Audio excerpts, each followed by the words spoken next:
अस्सलामु अलैकुम वरहमतुल्लाहि वबरकातुह। आज के इस वीडियो में मेरे साथ जुड़े मौलाना आबिद साहब और मैं Ubaidullah Khan Islamic stock screener app जो है उसकी तरफ से ये प्रोग्राम होस्ट कर रहा हूँ। और इसमें हम सवाल करेंगे मौलाना साहब से कि कुछ सवाल जो आते हैं हमें आमतौर से प्यूरिफिकेशन के रिलेटेड। तो लोगों का अक्सर सवाल होता है कि प्यूरिफिकेशन किस पे किया जाए, कैसे किया जाए और कब किया जाए, तुरंत किया जाए या बाद में किया जाए, क्वार्टरली किया जाए या फिर साल में एक बार किया जाए, फिर प्यूरिफिकेशन का पैसा किसको देना है। कई टाइप के सवाल होते हैं। तो इंशाल्लाह आज मौलाना हमारे साथ जुड़े हैं और उसके जवाब देंगे इंशाल्लाह।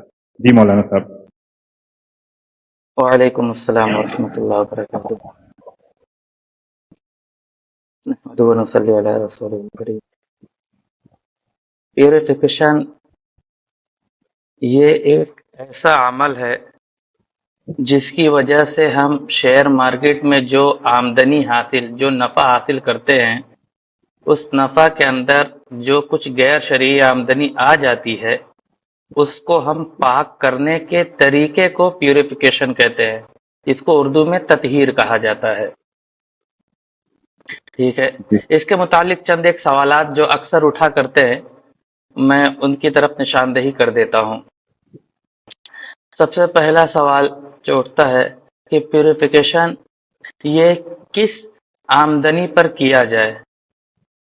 तो वो याद रख लें कि प्यूरिफिकेशन हमेशा गैर शरई आमदनी जो हमें उस कंपनी की तरफ से हमारे पास पहुंची है, चाहे वो डिविडेंड की शक्ल में हो, चाहे वो कैपिटल गेन की शक्ल में हो, किसी भी शक्ल में हो, हमें उसके अंदर प्यूरिफाई करना है, उसको ततहीर करना है, उस माल के अंदर से वो गैर शरई आमदनी निकालनी है। ये तो पहली चीज। दूसरा जो दूसरा सवाल पैदा होता है कि इसका तरीका कार क्या होगा, हम किस तरीके से निकालें। तो उसके लिए इस्लामिक स्टॉक स्क्रीनर ऐप के अंदर जो सेकंड रूल है, जिस भी कंपनी के मुतालिक आपको प्यूरिफाई करना हो, उस कंपनी का नाम सर्च करें, उसके अंदर जाएं, क्लिक करें, फिर उसके सेकंड ऑप्शन में जाएं। सेकंड ऑप्शन को जब खोलेंगे क्लिक करने के बाद, तो नीचे खुद ही लिखा होगा प्यूरिफाई डिविडेंड और कैपिटल गेन। आप वहां पर जाए और अपना अमाउंट डाल दें। वहां पर बिहम्दिल्लाह ताला के वहां पर ऑटोमेटिक कैलकुलेट होकर सारे अमाउंट आ जाते हैं कि आपके नफा में से आपको कितना रुपया निकालना है प्यूरिफाई करके। बहुत आसान तरीका बना के दे दिया गया है, बस जरूरत है कि हम उसे अपने इस्तेमाल में लाएं। क्योंकि गैर शरई आमदनी का एक रुपया भी हमारे पास रहे और हमारा उसका इस्तेमाल, ये बहुत बड़ा गुनाह कबीरा में से है।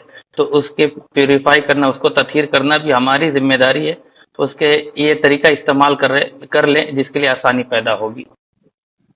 उसके बाद जो तीसरा सवाल जो प्यूरिफाई से मुतालिक जो पैदा होता है, वो ये होता है कि ये प्यूरिफाई करके हमने इतना रुपया, हमें मालूम तो हो गया कि इतना रुपया हमें निकालना है। अब ये रुपया हम निकाल कर दें किसको अदा करें। तो ये बात याद रख लें कि प्यूरिफाई का पैसा जो भी गैर शरई आमदनी है, उसको हमें किसी भी फुकरा और मसाकीन को देना है। ज्यादा बेहतर है कि मुसलमान को, जो मुस्तहिकीन ज़कात हैं, ऐसे मुसलमान को वो रुपया दें। और अगर ऐसा शख्स ना मिल रहा हो तो आप दूसरे नंबर पे कोई गैर मुस्लिम भी हो, लेकिन वो फकीर और मिस्कीन है, तो आप उसे भी ये रुपया दे सकते हैं। और इसके अंदर उलमा ने एक गुंजाइश और निकाली है कि आप इस रुपये को रिफाए आम के लिए भी इस्तेमाल कर सकते हैं। रिफाए आम से मुराद ये है कि जैसे कहीं मस्जिद बन रही हो तो उसके बैतुल खला में, मस्जिद के अंदर ये पैसा देना जायज नहीं है, उसके बैतुल खला बनाने के लिए आप ये रुपया इस्तेमाल कर सकते हैं। कब्रिस्तान की चार दीवारी कहीं पर हो तो आप उसके लिए ये पैसा इस्तेमाल कर सकते हैं। किसी पब्लिक वाले बोर में, मस्जिद के बोर में नहीं, जैसे पब्लिकली बोर होता है कि जो आमतौर पर इस्तेमाल होता है, जिसका पानी हैंड पाइप लगा देते हैं गांव वगैरह में ना, पर्सनल इस्तेमाल के लिए नहीं लगाया जा सकता ये पैसा। पब्लिकली बोर हो रहा हो, कहीं पे हैंड पाइप लगाना हो, आप वहां पर वो पैसा इस्तेमाल कर सकते हैं। ऐसे कुछ रोड बन रहा हो, वहां पर आप ये पैसा इस्तेमाल, तो रिफाय आम के लिए, या फिर ऐसी कोई पब्लिकली क्या नाम है हॉस्पिटल वगैरह की तामीर हो रही हो, वहां पर आप ये पैसा दे सकते हैं। यानी ये इस पैसे को आप फुकरा और मसाकीन को भी दे सकते हैं। बेहतर है कि कोई मुस्तहिकीन ज़कात मुसलमान को दे, लेकिन गैर मुस्लिम को दे भी तो कोई हर्ज नहीं है। और रिफाय आम में भी जी इसका इस्तेमाल हो सकता है। ठीक है। उसके जी बाद एक सवाल और दिमाग में प्यूरिफिकेशन के मुतालिक आती है लोगों के, क्या हम ये प्यूरिफिकेशन का पैसा टैक्स में दे सकते हैं कि नहीं दे सकते? जी क्या इस प्यूरिफिकेशन के पैसे के जरिए हम टैक्स अदा कर सकते हैं, जो टैक्स हमारे ऊपर सालाना लगता है ना?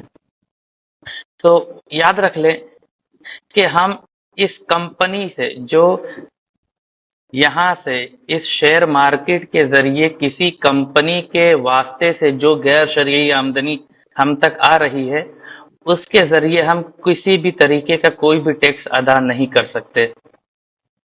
किसी भी तरीके का कोई भी जी टैक्स अदा नहीं कर सकते। याद रख ले, ये जो मैंने बात कही है कि शेयर मार्केट में किसी भी कंपनी के तवस्सुत से जो भी गैर शरई आमदनी आ रही हो, उससे कोई टैक्स अदा नहीं किया जा सकता। हाँ, इसके अलावा सरकारी बैंक से सूद आ रहा हो या फिर किसी प्राइवेट बैंक से सूद आ रहा हो, उसके मसाइल अलग हैं। बहरहाल ये मैं प्यूरिफाई के मुतालिक बात किया हूँ कि आप टैक्स अदा नहीं कर सकते उस पैसे से।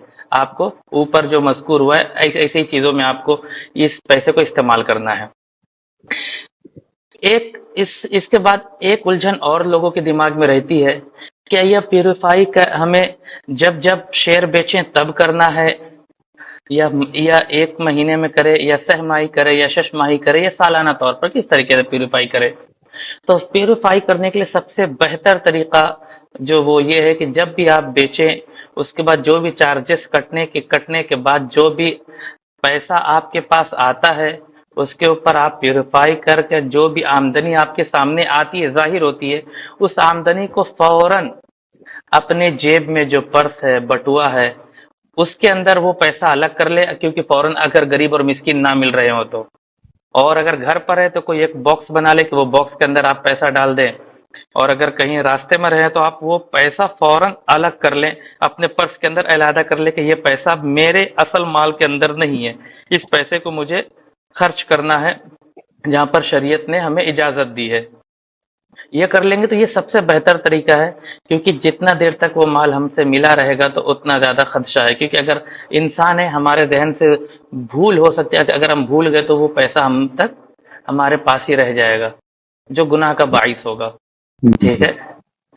इसी के अंदर एक और उलझन का जवाब भी हो गया कि प्यूरिफाई का पैसा हमें अपनी तरफ, मतलब अपने जेब से अदा कर सकते हैं या फिर उसी अकाउंट से निकालना है। तो इसके अंदर ये जवाब आ गया कि हम अपने जेब से भी वो पैसा दे जी सकते हैं। प्यूरिफाई के मुतालिक ये जो बुनियादी इश्कालात या उलझने जो जहन में होती है, इसके मुतालिक ये सारी बातें थी ना, जो आपके सामने रख दी गई है। जी। अच्छा, आपने दरमियान में कहा कि हम किसी भी स्टॉक पे रूल नंबर 2 में जाके चेक कर सकते हैं, बल्कि वो रूल नंबर 2 में जाने की भी जरूरत नहीं है। रूल नंबर 2 तो आगे का प्रोसेस हो गया। हम लोग जब स्टॉक में इंटर करते, एप्लीकेशन के अंदर जाके इंटर करते, तो उसी में स्क्रॉल करके नीचे जाएंगे तो वहां पे कैलकुलेटर दिख जाता है, और अल्हम्दुलिल्लाह वहां पे आप अपना जो भी प्रॉफिट हुआ है उसको डाल दे, तो वो प्यूरिफाई अमाउंट दिखा देता है वहां पे। अच्छा, अच्छी बात है। तो अ, बस आज के लिए इतना ही। आज के इस वीडियो में हम डिस्कस किए प्यूरिफिकेशन के ताल्लुक से। अगर कोई सवाल छूट गया हो आप लोगों के जहन में अगर हो, तो आप कमेंट में लिख दें, इंशाल्लाह हम उसे एड्रेस करने की कोशिश करेंगे। जज़ाकल्लाहु खैर। भैया